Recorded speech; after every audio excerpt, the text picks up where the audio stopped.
कहीं सुनहि अस अधम नर ग्रसे जे मोह पिशाच, पाखंडी हरि पद विमुख जे जानहि झूठ ना साच। गोस्वामी जी का यहाँ पर एक यह वाक्य जो प्रेरित कर रहा है, आपने भी बीच में सुना होगा, बहुत लोगों ने मानस जी पर बहुत सारी टिप्पणी की, आज भी करते हैं। ये काल्पनिक है, इसमें सच्चाई नहीं है, बनावटी है। यहाँ बाबा के इस दोहे को ध्यान से सुनिए, ये उनकी गलती नहीं है, ये उनकी नहीं है, ये उनके कर्मों का दोष है, ये उनके नित्य प्रति किए जाने व्यवहार का दोष है।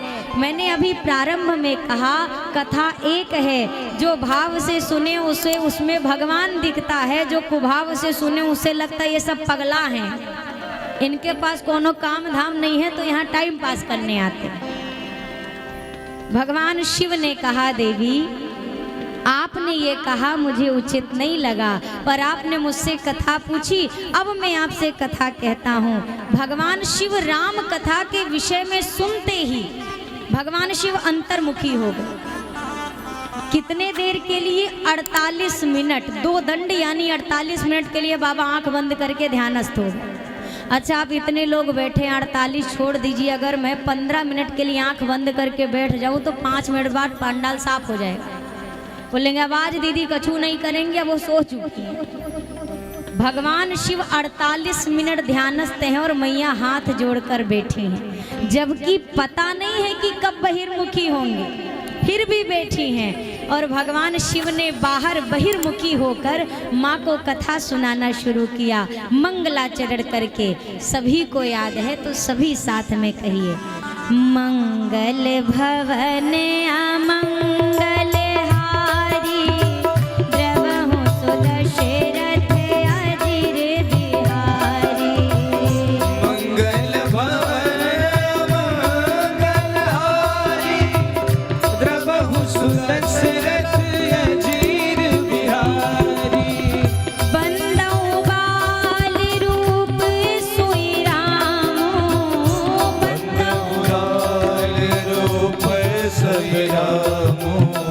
सब सिद्धि सुलभ जपत जिसु नाम, सब सिद्धि सुलभ जपत जिसु नाम। करि प्रणाम राम ही त्रिपुरारी, करि प्रणाम राम ही त्रिपुरारी। हर्षि सुधा समगिरा उचारी, हर्षि सुधा समगिरा उचारी। राम जन्म के हेतु अनेका, राम जन्म के हेतु अनेका। परम विचित्र एक तेरा, परम विचित्र एक तेरा। द्वारकाले हरि के प्रिय दो, द्वारपाल हरि के प्रिय दो। जय अरु विजय जान सबको, जय और विजय जानी सबको। विप्र श्राप ते दोनों भाई, विप्र श्राप ते दोनों भाई। तामस असुर देह तिन पाई, तामस असुर देह तिन पाई। एक बार तिन्हके हित लागी, एक बार तिनके हित लागी। धरियो शरीर भगत अनुरागी, धरे शरीर भगत अनुरागी।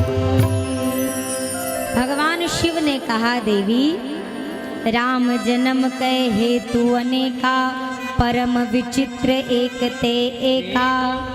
जन्म एक दुई कहूँ बखानी, सावधान सुनो सुमति भवानी। भगवान शिव ने कहा बहुत सारे कारण हैं, ये नहीं कहता कि बस मैं जो कह रहा हूँ वो आखिरी है, क्योंकि कल्प भेद हरिचरित सुहाए, अलग अलग कारण हैं। उनमें से जो मुख्य कुछ कारण हैं पार्वती, मैं वो आपसे कहता हूँ। भगवान शिव ने कहा प्रभु के आने का पहला कारण जो बने देवी, वो भगवान विष्णु के वैकुंठ लोक के द्वारपाल जय और विजय बने। जय और विजय ये दोनों भगवान के द्वारपाल हैं, दोनों भाई हैं। वैकुंठ से अच्छी जगह कोई हो सकती है क्या? है कोई संसार में? पर आप जरा देखिए, मैंने आपसे प्रारंभ के दिनों में अनुरोध किया कि भैया अभिमान के चिड़िया की उड़ान बड़ी ऊंची है। देखो ना, उड़ते उड़ते ये वैकुंठ पहुंच गई, और किसके सिर पर बैठी? जय और विजय के सिर पर। ये दोनों वैकुंठ के द्वार पर खड़े हैं और मन में अभिमान आ गया, क्या हम तो इतने बढ़िया जगह के द्वारपाल हैं, वैकुंठाधिपति के द्वारपाल हैं। एक बार सनकादिक मुनि आए दर्शन करने के लिए। जय विजय ने दरवाजे पे ही रोक दिया, ना ना ना, एंट्री नहीं हो सकती अभी। 3 बार संतों ने कहा जाने दो, इनने 3 बार रोक दिया, नहीं जाने देंगे। अंत में संतों ने क्रोध में आके श्राप दे दिया, भगवान के दर्शन में बाधा डालते हो, दोनों भाई राक्षस बनकर धरती पर जाओगे। भीतर बैठे भगवान सुन रहे थे, बाहर आए, कहा कि मेरे द्वार के आदमी हैं, इनकी मुक्ति का उपाय बताइए। संतों ने कहा प्रभु आपके द्वार के आदमियों की मुक्ति के लिए आपको इनके द्वार पर जाना पड़ेगा, तो इनकी मुक्ति होगी। अच्छा, एक जन्म में सब हो जाएगा ना? नहीं, इन्होंने 3 बार रोका है, तो इसलिए 3 जन्म तक ये राक्षस बन के आएंगे। यही दोनों भाई सतयुग में बने हिरण्यकश्यप और हिरण्याक्ष, जिनके उद्धार के लिए प्रभु ने नरसिंह और वराह रूप धारण किया। ये दोनों भाई त्रेता युग में बन गए रावण और कुंभकर्ण, जिसके लिए कौन सा अवतार हुआ? श्री रामावतार। ये दोनों भाई द्वापर युग में बन गए दंतवक्र और शिशुपाल, जिनके लिए क्या हुआ? श्री कृष्णावतार हुआ। देवी, ये पहला कारण। दूसरे कारण में चर्चा आती है, तुलसी मैया जानते हैं ना, मैया तुलसी का पूर्व जन्म है, जिसमें उनका नाम था वृंदा। तो वृंदा मैया की श्राप की वजह से भगवान धरती पर आए। मैंने अभी बीच में कथा के कहा आपसे, वृंदा मैया परम धार्मिक हैं, पतिव्रता हैं, और जलंधर परम अधार्मिक है, राक्षस है, असुर है। जब जब युद्ध होता जलंधर परास्त नहीं होता। क्यों? क्योंकि वृंदा माँ के पातिव्रत का कवच उसके साथ है, इस कारण उसकी मृत्यु नहीं होती। देवता भगवान विष्णु के पास गए, बोला कैसे इससे मुक्ति मिलेगी? भगवान ने कहा आप युद्ध के लिए बुलाओ, बाकी आगे की व्यवस्था मैं देखता हूँ। युद्ध के लिए ललकारा।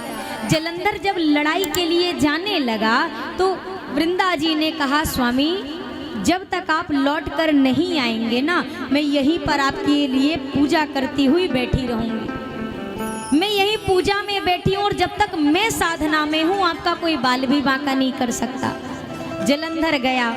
इधर भगवान विष्णु जलंधर का वेश बना के वृंदा जी के महल में आए। जैसे वृंदा जी ने देखा मेरे पति लौट आए, ये समझकर पूजा छोड़ दी और खड़ी हो गई।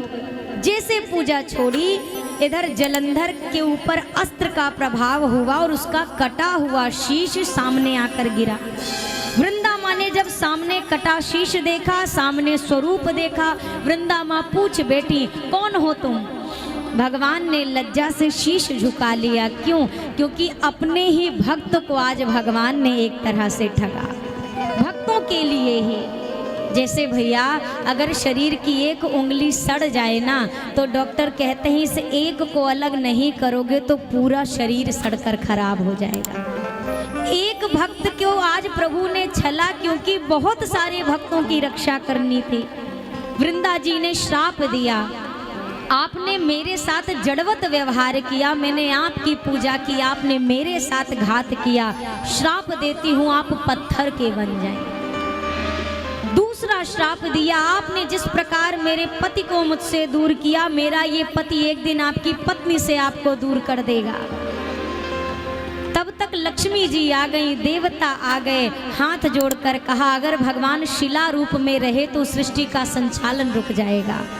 वृंदा माँ ने भगवान को पूर्ववत किया, पर स्वयं को माँ ने योगाग्नि में जलाकर भस्म कर दिया। वृंदा मैया के शरीर की जो राख निकली, उसी राख से तुलसी माँ का बिरवा प्रकट हुआ और ठाकुर जी ने कहा आज से मेरा एक स्वरूप भगवान शालिग्राम के रूप में पूजा जाएगा और शालिग्राम भगवान का विवाह लक्ष्मी जी के साथ नहीं, तुलसी मैया जी के साथ कराया जाएगा। आज भी वो परंपरा हम निभाते हैं। ये दूसरा कारण था। देखिए भगवान शिव भी बार बार यही कह रहे हैं, अनेक कारण हैं, पर मूल क्या है जानते हैं? सो केवल भगतन हित लागे। मूल में एक कारण आता है, मेरे भक्त ठाकुर जी के भक्त जहां उनको याद करते हैं भगवान वहीं नजर आता है। पाना है गरीब प्रभु को तो प्यार में मिलेगा, कण कण में ढूंढो पूरे वो संसार में मिलेगा। ठाकुर जी हर कण कण में व्याप्त हैं, मिलेंगे कैसे? प्रेम ते प्रगट होई में जाना, वैकुंठ में नहीं निवास मेरा, ना योगी हृदय में आता हूँ। मेरे भक्त जहाँ मुझे गाते हैं बस वहीं स्वयं को पाता हूँ। भक्तों की खातिर सब करता मेरे भक्त, मेरी दुर्बलता है, अगर उस पर आँच कोई आए तो विधि विधान भी हिलता है। भगवान यहाँ पर कह रहे हैं मेरे भक्त पर अगर कोई आँच आ जाए वो मुझसे सहन होने वाला नहीं है। मैं काल परे कल्पना परे मन बुद्धि में नहीं आता हूँ, ब्रह्मांड अखिल में ना सिमटूं पर भक्त हृदय में समाता हूँ। कहीं नहीं रह सकता, मुझे कोई समेट सके ये कोई क्षमता नहीं। विराट स्वरूप लिया, 2 पग में ब्रह्मांड नाप लिया, तीसरा पग कहाँ रखूं बलि से पूछा, तो बलि ने कहा प्रभु अब दान देने वाले को ही नाप लीजिए। तीसरा शीश, तीसरा पांव रखा बलि के शीश पर, बलि पाताल खो गए। वो कहीं नहीं सिमट सकते, ना आदि है ना अंत है। लेकिन जब उन्हीं ठाकुर जी को प्रेम पूर्वक कोई बुलाता है तो ये ऐसा मालिक है, अगर हमने इनको अपना मालिक बना लिया तो ये हमारे सेवक बन के हमारे साथ लग जाते हैं 24 घंटे।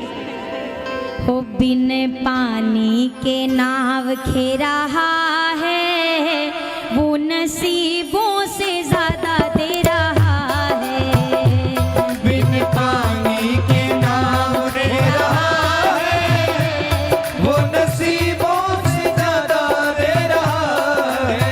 वो बिन पानी के नाव खे रहा है, वो नसीबों से ज्यादा दे रहा है। बिन पानी के नाव खे रहा है, वो नसीबों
छोटा सा घर महलों का राजा है वो, मेरा छोटा सा घर महलों का राजा है वो, मेरा छोटा सा घर महलों का राजा है वो, मेरा छोटा सा घर महलों का राजा है वो, ओ मेरी औकात क्या महाराजा है वो, मेरी औकात क्या महाराजा है वो, ओ मेरी औकात क्या महाराजा है वो, मेरी औकात क्या महाराजा है।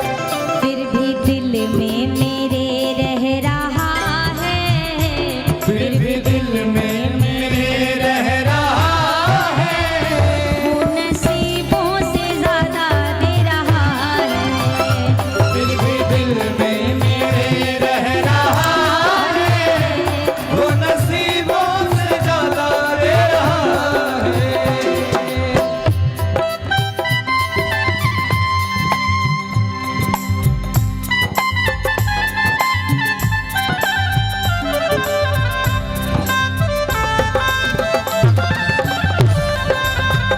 बोलिए श्याम प्यारे की।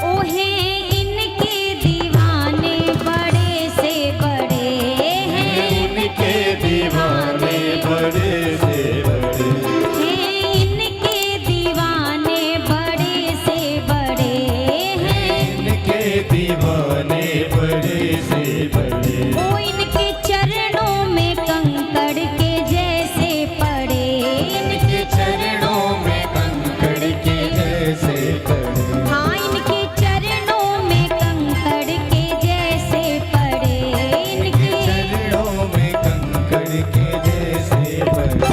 फिर भी अर्जी मेरी सुन रहा है, फिर भी अर्जी मेरी सुन रहा है, वो नसीबों से ज्यादा दे रहा है, फिर भी अर्जी मेरी सुन रहा है, वो नसीबों से ज्यादा दे रहा है। वो बिन पानी के नाव खे रहा है, वो नसीबों से ज्यादा दे रहा है, पानी के नाव है रहा है, वो नसीबों से ज्यादा दे रहा है। बिन पानी के नाव खे रहा है, वो नसीबों से ज्यादा दे रहा है, बिन पानी के नाव है रहा है, वो नसीबों से ज्यादा दे रहा है।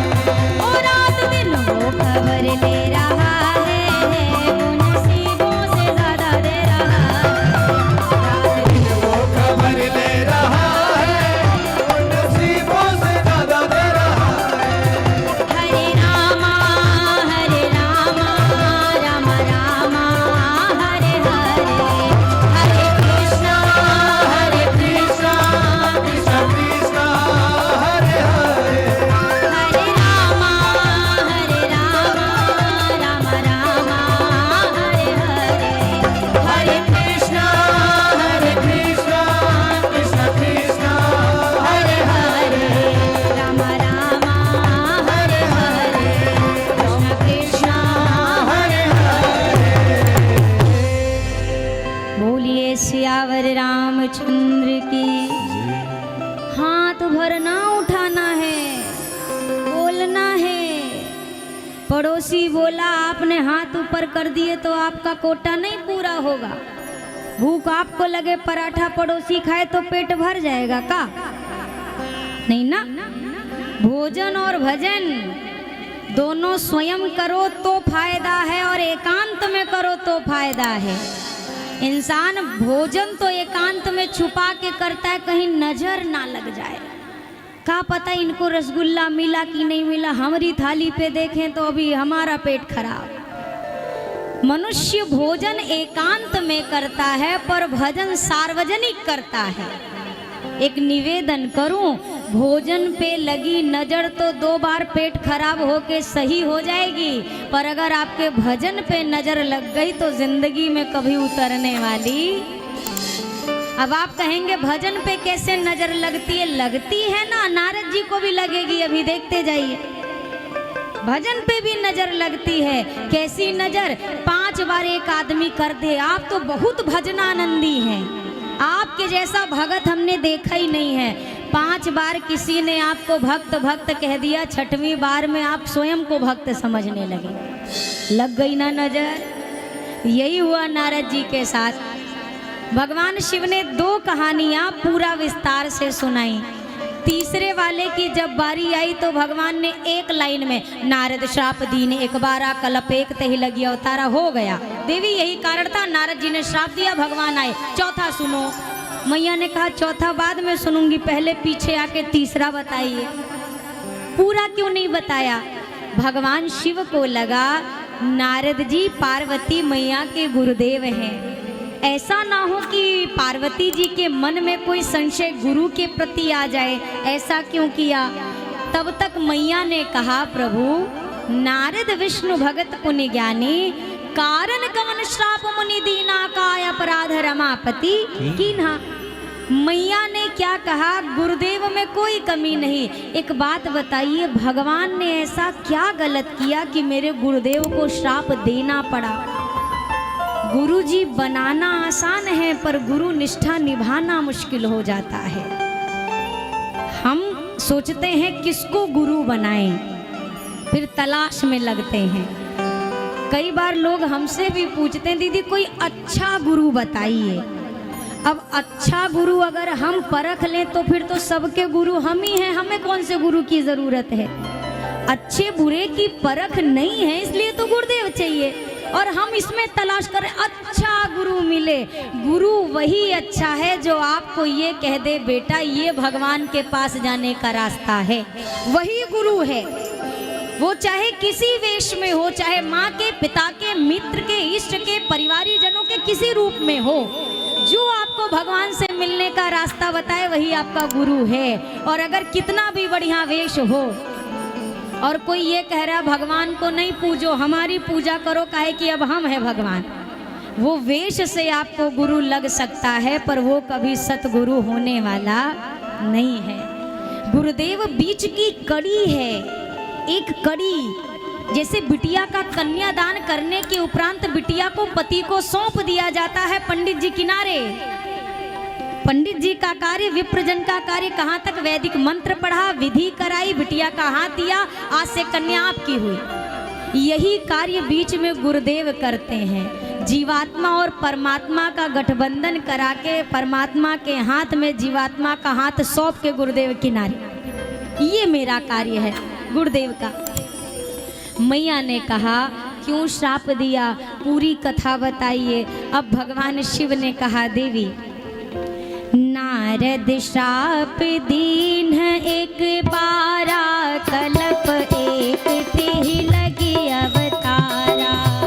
नारद श्राप दीन एक बारा कलप एक तिहि लगी अवतारा। हिमगिरि गुहा एक अति पावन बह समीप सुर सरी सुहावनी। हिमगिरि गुहा एक अति पावन बह समीप सुर सरी सुहावनी।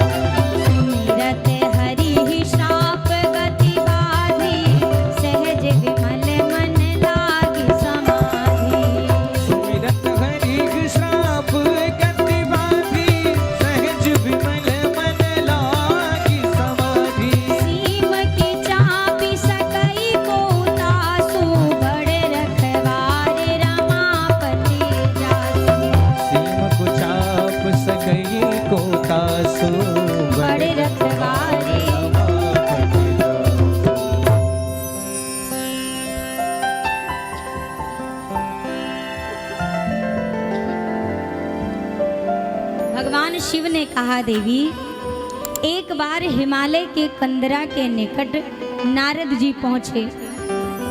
बगल से गंगा मैया प्रवाहित हो रही थी।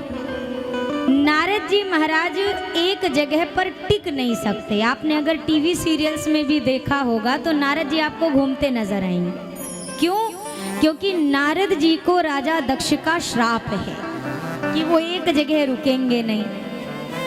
नारद जी को है तो श्राप, पर आज प्रभु की लीला देखो, आज वो श्राप का भी असर नहीं रहा। नारद जी यहाँ बैठे और नारद जी की समाधि लग गई, समाधि में खो गए। अब नारद जी की समाधि लगी तो घबराया कौन जानते हैं? इंद्रदेव। क्यों? नारद जी को तो श्राप है, ये एक जगह टिक नहीं सकते, फिर ऐसा क्या इनको पाना है जो ये यहाँ इतनी बड़ी साधना करने लगे? हो ना हो नारद जी की निगाह हमारी कुर्सी पे है, इंद्रासन।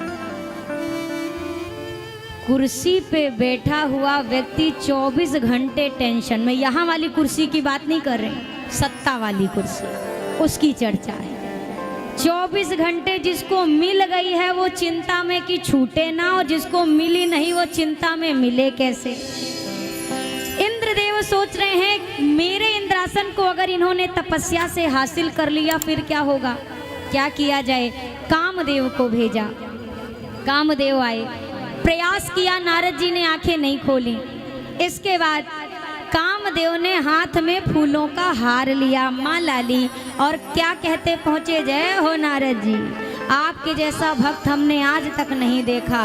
अभी 2 मिनट पहले मैंने कहा ना कि भजन पे भी नजर लगती है, यही लग गई। नारद जी ने इतने कामदेव के प्रयास से आंखें नहीं खोली थी, पर जैसे ही 4-5 प्रशंसा के शब्द बोले नारद जी के सामने कामदेव ने, नारद जी ने फट से आंख खोल ली, तुरंत आंख खोली। प्रशंसा, बड़ाई, कॉम्प्लीमेंट सुनने में कैसा लगता है? मीठा की तीखा की चटपटा की स्पाइसी, कैसा लगता है? भैया थोड़ा साउथ कैसा लगता है आपको जब कोई आपकी तारीफ करता है तो? जल्दी बोलिए। मीठा लगता है ना, और ज़्यादा मीठा खा लेते हैं तो क्या हो जाता है? दिवाली पे बढ़ा होगा बहुत लोगों का, होता है ना, दिवाली पे बड़े, फिर डॉक्टर आपने पक्का मीठा खाया होगा, परहेज करो, लो करेले का जूस। प्रशंसा, एक प्रशंसा, वाह वाह वाह वाह, कोई आपकी 4 बार कह दे वाह वाह वाह, बस वाह। गुब्बारे के अंदर क्या भरी है? वाह का उल्टा करिए, वाह वाह का उल्टा करिए। अब समझ जाइएगा, जब कोई आपकी वाह वाह करे तो समझ जाना सब हवा हवा है। गुब्बारे में थोड़ी हवा भरो तो जमीन पे रहता है, ज्यादा भर दो तो जमीन छोड़ के ऊपर चला जाता है। और ऊपर जाके खुश मत होइएगा कि ऊंचाई पे जा रहा है, इसको जाके दगना ही है ऊपर। अधिक बड़ाई मनुष्य के भीतर अभिमान को जन्म देती है। अभिमान में मनुष्य जब ऊंचे पे भी रहे, अगर अभिमान आ गया, मैं अक्सर कहती हूँ भैया, जितनी ऊंचाई पर पहुंचिए उतनी सावधानी आपको बरतनी चाहिए। एक मंजिल से अगर बंदा गिर गया तो ज़्यादा कुछ टूटेगा नहीं, और 10 से गिर गया तो कुछ बचेगा नहीं, कुछ नहीं बचेगा। अभिमान का ये जो प्रभाव है, नारद जी महाराज के मन में अभिमान आ गया। क्या कामदेव मेरे भी नेत्र नहीं खुलवा पाया, और बाबा के भी नेत्र उसने प्रयास से नहीं खुलवा पाया था वो, लेकिन अभी तो हम बराबर हैं दोनों। लेकिन कामदेव पर भगवान शिव ने क्रोध किया था, मैंने तो कामदेव पर क्रोध भी नहीं किया। इसका मतलब अब मैं महादेव से भी एक कदम आगे हूँ, मेरे अंदर क्रोध भी नहीं है। अब यही विचारधारा लिए नारद जी पहुँचे बाबा के पास। बाबा ने कहा चलो भगत आए हैं, आज राम कथा होगी। जैसे जब कोई भक्त से भक्त मिलता है तो बड़ा उत्साह होता है। भगवान शिव को उत्साह हुआ, अब कथा होगी। और भगवान शिव ने कहा देवर्षि कहाँ थे आप इतने दिनों से? तब तक तक नारद जी ने अपनी पूरी काम कथा सुनानी शुरू की, राम कथा किनारे धर दी।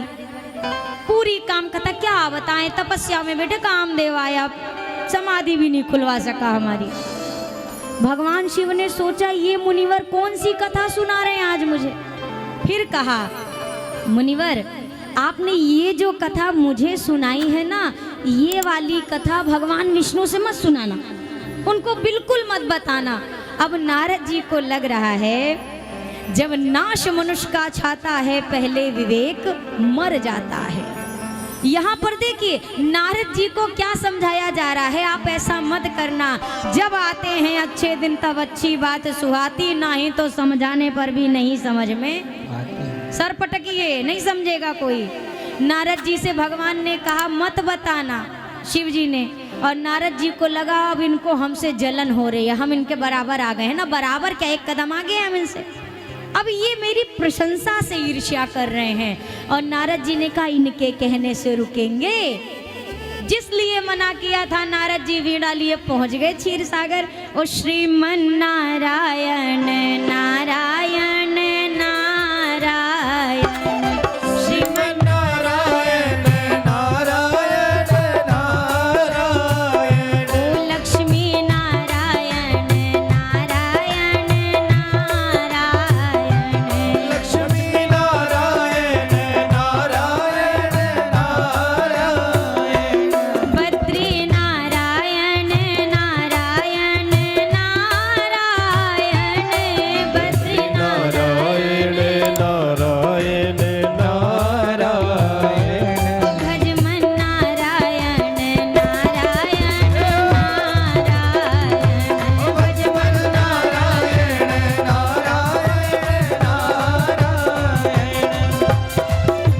एक बार कर तले बर बीना, गावत हरि गुण गान प्रवीणा। एक बार कर थल पर बीना, गावत हरि गुण गान प्रवीणा। क्षीर सिंधु गवने मुनिनाथा, क्षीर सिंधु गवने मुनिनाथा, जहाँ बस श्रीनिवास श्रुति माथा। जहाँ बस श्रीनिवास श्रुति माता। श्रीमन नारायण नारायण नारायण, श्रीमन नारायण नारायण नारायण, नारायण नारायण नारायण नारायण नारायण।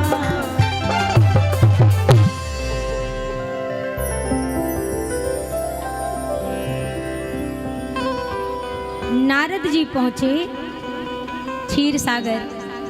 भगवान विष्णु ने जैसे देखा, भगवान का कहना है करऊं सदा तिनकै रखवारी, जिम बालक राखई महतारी। मैं अपने भक्तों को वैसे ही संभाल कर सहेज कर रखता हूँ जैसे एक माँ अपने छोटे से बच्चे का ख्याल रखती है। और विचार करिए, अगर 1-2 साल के बाद बेटा लौट कर आए विदेश से और पिता सामने खड़े हों, तो पिताजी का पहला व्यवहार क्या होगा? दौड़ करके बेटे को गले से लगाएंगे कि नहीं? पिता ये प्रतीक्षा नहीं करेगा कि बेटा आए, पैर छुए, आशीर्वाद दे तब गले लगाएं, पहले गले लगा लेगा। क्यों? बहुत दिन बाद मिले हैं। भगवान विष्णु ने भी यही व्यवहार किया। नारद जी आए तो भगवान विष्णु आसन छोड़ के खड़े हुए, आगे बढ़े, नारद जी को गले से लगा लिया। अब नारद जी को यहाँ प्रभु का प्रेम नहीं दिख रहा भक्तों के प्रति। क्या लग रहा है? लगता है उड़ती उड़ती खबर यहाँ भी आ चुकी है कि नारद जी ने बहुत बड़ा काम किया है। फिर भगवान ने, नारद जी अलग आसन पर बैठने जा रहे थे, भगवान ने कहा वहाँ नहीं, मेरे बगल बैठिए। क्यों? बहुत दिन बाद मिले हैं। अब तो नारद जी का जो यकीन है पक्का हो गया। भगवान भी जान गए कि ये पहले वाले नारद नहीं हैं, इसीलिए तो बगल में बिठा रहे हैं। भगवान ने कहा कहाँ थे आप इतने दिन, आए नहीं। नारद जी को मिल गया मौका, पूरी कथा बाँच दी। क्या बताएं, कामदेव हरा दिया। भगवान ने सोचा मेरे भक्त के मन में अभिमान का बीज। नारद जी की और प्रशंसा की और नारद जी को विदा किया। अब नारद जी तो चले गए। मैया लक्ष्मी ने कहा अब क्या करेंगे। भगवान ने कहा अब बीमारी का जन्म हुआ है तो नारद जी को अस्पताल भेजना पड़ेगा, और क्या करेंगे। कौन से अस्पताल में, बोला अस्पताल बनाना पड़ेगा। ठाकुर जी ने तत्काल रचना की है, बिरचो मग महु नगर जेही सत जो जन विस्तार, श्रीनिवास पुरते अधिक रचना विविध प्रकार। भगवान ने एक नगरी का निर्माण किया, अपनी माया को ही वहाँ का राजा बनाया, माया ही वहाँ की राजकुमारी बनी। अब नारद जी इसी नगरी में पहुँचे। नारद जी ने कहा किसकी नगरी है, ये कब बन गई, हमने देखा नहीं। फिर लगा रहे हम तो तपस्या में बैठे थे, हो सकता है किसी राजा ने बनवा ली होगी बीच में, चलो देख के आते हैं कौन है। भीतर गए तो राजा शील निधि हैं यहाँ के। शील निधि ने अपनी बिटिया विश्वमोहिनी को, अब नाम ही सोचो विश्वमोहिनी है, कितनी सुंदर होगी, विश्वमोहिनी को बुलाया। अभी तक जो नारद जी डंका पीट रहे थे हमने काम को हरा दिया, विश्वमोहिनी को देखा और देखते रह गए, पलके भी नहीं झपकारे। तब तक शील निधि ने कहा जरा मेरी बिटिया का हाथ तो देखो महाराज, क्या लिखा है भाग्य देख के बताओ। अच्छा, हाथ जैसे पकड़ा नारद जी ने, अब पकड़े हैं हाथ और ताक रहे हैं मुंह। शील निधि ने कहा महाराज हाथ, अब हाँ, कछुक बनाए भूप सन भाखे, वो चीजें भी बता डाली जो हाथ में नहीं लिखी थी। अब नारद जी खड़े हो गए सिंहासन से। शील निधि ने कहा आप कहाँ जा रहे हैं, कल ही तो स्वयंवर है, बिटिया को आशीर्वाद दे दो फिर चले जाना। अब नारद जी आशीर्वाद देना नहीं चाहते हैं, अब लेने वाली लाइन में आना चाहते हैं। क्यों? नारद जी के मन में आ गया है जब ये इतनी सर्वगुण संपन्न है, हमहू तो सर्वगुण संपन्न है, कहे ना हम ही इससे विवाह कर लें, कहाँ भटकेगी बेचारी स्वयंवर में। अब नारद जी ने ठान लिया मैं ही विवाह करूंगा विश्वमोहिनी से। ये भजन पे लगे नजर का ही नतीजा है। नारद जी जैसे संत के मन में ब्याह की इच्छा जग गई, अब तो हमें भी घोड़ी चढ़ना है। नारद जी अब बाहर आए, क्या सोच रहे हैं, सब तो ठीक है पर कन्या बहुत सुंदर है, मैं तो उतना सुंदर नहीं, हो सकता है रिजेक्ट हो जाऊं, ना पसंद करे फिर। तो अब नारद जी बाहर व्याकुल, जप तप कछु ना होई एहि काला, हा विधि मिलई कवन वेधि बाल। नारद जी बेचैन, हे भगवान जब तक का टाइम नहीं है, क्या करूं, कन्या कैसे मिलेगी कैसे मिलेगी। अब नारद जी को याद आ गया, मोरे हित हरि सम नहीं को। हम आप सोचते हैं कि हमारे द्वारा किया गया भजन क्या फायदा, लोग पूछते ना भजन करने का क्या फायदा है।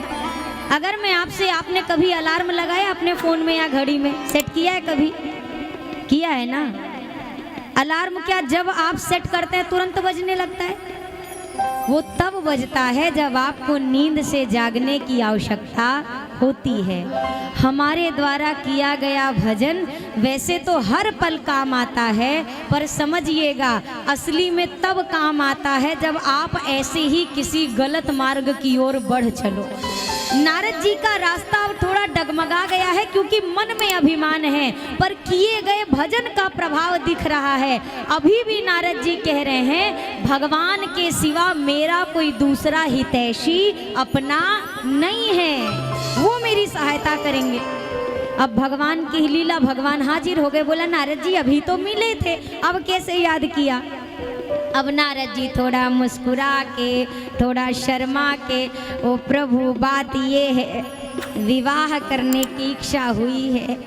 ठाकुर जी ने कहा मुस्कुरा के, वाह वाह वाह, अति उत्तम विचार, दिव्य दिव्य जरूर करिए। तो आपने हमें न्योता देने बुलाया? नहीं नहीं नहीं नहीं, न्योता तो प्रभु वो तो है ही, बात ये है ना कन्या बहुत सुंदर है। अब तो भगवान विष्णु ने कहा तब तो आप बड़े भाग्यशाली हो, सुंदर कन्या मिलती कहाँ है आज के टाइम, आपको मिल गई, आप नसीब वाले हैं। अच्छा, तो आपने उसी के लिए बुलाया, बताने के लिए। चलो बढ़िया है नारद जी, हम भी आ जाएंगे आपके विवाह में। तो अब हम जाएं? नारद जी ने कहा कहाँ जाएं प्रभु, आपसे ना मुझे कुछ चाहिए था। भगवान ने कहा क्या? बोला आपन रूप देहु प्रभु मोहि। वो बहुत सुंदर है, वो विश्व मोहिनी है, आप विश्व मोहन हो। एक काम करो, आप ना अपना चेहरा हमें उधार दे दो, उधार में। हम कल विवाह करके आपको बिल्कुल सही सलामत लौटा देंगे। एक दिन के लिए उधारी मिल जाती तो बड़ा अच्छा था। ठाकुर जी मन में मुस्कुराए, वाह हरे नारद जी, रूप हमारा ब्याह तुम्हारा। सोचने लगे क्या करूं, सुंदर बना दूं क्या। अब भगवान सोच रहे हैं, क्योंकि भगवान जानते हैं अगर सुंदर बना दिया तो नारद जी की हालत क्या होगी, ये भगवान को पता है। तो क्या करूं, भक्त मांग रहा है, मना कर नहीं सकता, गलत चीज मांग रहा है, दे नहीं सकता, क्या करूं। तब तक नारद जी बोल पड़े, अरे सरकार, जेहि विधि होई नाथ हित मोरा, करहु सो बेगी दास में तोरा। सोचने में टाइम ना लगाओ सरकार, एक तो टाइम वैसे ही कम है, स्वयंवर शुरू हो जाएगा, थोड़ा जल्दी करिए, जिसमें मेरा हित हो वो कर दीजिए। भगवान ने कहा बच गए नारद जी, ये नहीं बोले होते तो फंस गए होते। अब मैं वो नहीं करूँगा जिसमें हित है नारद जी, मैं वो करूँगा जिसमें आपका परम हित है। और नारद जी का परम हित किसमें नजर आया भगवान को? सुंदर बनाने में नहीं, बंदर बनाने में। भगवान ने नारद जी को वानर का मुंह दे दिया, वानर की आकृति। अब नारद जी पहुँचे स्वयंवर में। नारद जी जब पहुंचे, अच्छा नारद जी के पीछे शंकर जी के दो गण भी आए थे देखने की नारद जी कहाँ जा रहे हैं, क्या कर रहे हैं, जासूसी के लिए। अब ये भी पहुंचे स्वयंवर में। नारद जी बाकियों को नारद जी ही लग रहे हैं, पर नारद जी को लग रहा है हम विष्णु जी लग रहे हैं। जैसे नारद जी पहुंचे सारे लोग खड़े हो गए। अब नारद जी को लगा हाँ हम लग रहे हैं विष्णु भगवान, तभी तो सब खड़े हुए।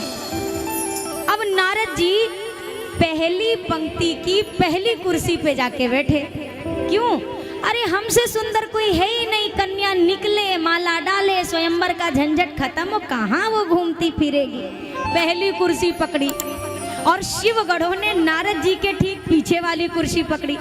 अब ये दोनों बैठे पीछे बात कर रहे हैं। एक ने कहा ऐसी सुंदरता कहीं देखी है? दूसरे वाले ने कहा कौन सा राजकुमार, कौन सा? अरे पहले नंबर की कुर्सी वाला, कितना सुंदर, हमें तो लगता है सबको चले जाना चाहिए, इसके सिवा कोई है ही नहीं सुंदर, किसको कन्या माला डालेगी। अब नारद जी और फूल फूल के आनंद में आ गए, हम तो बहुत सुंदर लग रहे हैं। शिवगढ़ चर्चा कर रहे। इसी मध्य आई विश्व मोहिनी। विश्व मोहिनी को नारद जी क्या दिखाई दे रहे? मरकट बदन भयंकर देही। वानर भी नहीं, मारने काटने वाला वानर नजर आ रहा है। इतनी क्रोध में भरी नारद जी की कुर्सी छोड़ी तो छोड़ी, पूरी लाइन छोड़ के आगे चली गई। अब विश्व मोहिनी गई और इसी मध्य भगवान आए राजकुमार के वेश में। माया ने अपने मायापति को माला पहनाई और दुल्हन ले गए लक्ष्य निवास। ठाकुर जी दुल्हन लेके चले गए। नारद जी को लग रहा कुर्सी कंफर्टेबल नहीं थी, ठीक नहीं था, तो कन्या देख नहीं पाई, जा रहे हैं दूसरी कुर्सी पे बैठे। कुर्सी बदल रहे हैं। शिवगढ़ों ने कहा महाराज कुर्सी बदलने से अब कछु नहीं होगा, कन्या गई। नारद जी ने कहा इस मुंह पे माला नहीं मिली, इस चेहरे पर। शिवगढ़ों ने कहा यही वाला मुहवा था इसीलिए तो नहीं मिली, कोई और होता तो मिल भी जाती। शिवगढ़ों को श्राप दिया, संतों का उपहास करते हो, जाओ राक्षस बन जाओ। अब इधर नारद जी आए, सरोवर में मुख देखा और ये वानर की आकृति। अब नारद जी के अंदर का क्रोध जगा, दई हूँ श्राप की मरी हो जाई, जगत मोर उपहास कराई। आज या तो विष्णु को श्राप दूंगा या स्वयं को समाप्त कर दूंगा। संसार में मुझे उपहास का पात्र बनाया, आज नहीं छोड़ूंगा उस विष्णु को। विचारते नारद जी जा रहे हैं और प्रभु भी कम कौतुकी नहीं है। अरे जब विवाह कर लिया तो अपने क्षीर सागर चले जाते, वैकुंठ चले जाते, और यहाँ पर दर्शन करिए, नारद जी जा रहे हैं और सामने से भगवान आ रहे हैं। अकेले नहीं, तिकेले, दुकेले भी नहीं। एक तरफ इधर बैठी है विश्व मोहिनी, इधर बिठा लिया लक्ष्मी मैया को, और बीच में बैठे हैं खुद। और नारद जी जब दिखे तो नारद जी से कहे, कुछ खो गया है क्या नारद जी आपका? अब नारद जी ना, अरे कन्या इनके पास है, तुमने मेरे साथ छल किया। कपटी हो ये बहुत पहले से जानता था, पर बोला नहीं। आज अच्छे घर में बहना भेजा है, आज नारद तुम्हें ठीक करेगा। मेरी बानर की आकृति बनाई, अरे सुंदरता नहीं देनी थी, मत देते, क्यों वानर का मुखड़ा दिया? श्राप देता हूँ, जिस वानर की आकृति बनाई है वानर सहायता करेंगे, जो रूप लेकर ठगा है वही मनुष्य रूप लेकर धरती पर जाओगे। मैं विश्व मोहिनी का वियोग सह रहा हूँ और आप अपनी भार्या का वियोग सहोगे। भगवान को श्राप दिया, भगवान ने श्राप को शिरोधार्य किया, माया का पर्दा किनारे कर दिया। अब ना तो नहीं तहाँ रमा न राजकुमारी, कोई नहीं है। भक्त भगवान खड़े, नारद जी पैर में गिर गए, और ये भगवान मैंने श्राप दिया, मृषा हो मम श्राप कृपाला, मेरा श्राप झूठा हो जाए। भगवान ने कहा श्राप वर छोड़ो, आप तो विवाह करने चल पड़े थे। बोला मैं और विवाह, सरकार क्षमा, गलती हो गई। भगवान ने कहा मम इच्छा कह दीन दयाला, मेरी इच्छा से है, आप निश्चिंत रहिए। भगवान शिव के नाम का जाप करिए, मन को शांति मिलेगी। ये तीसरा कारण।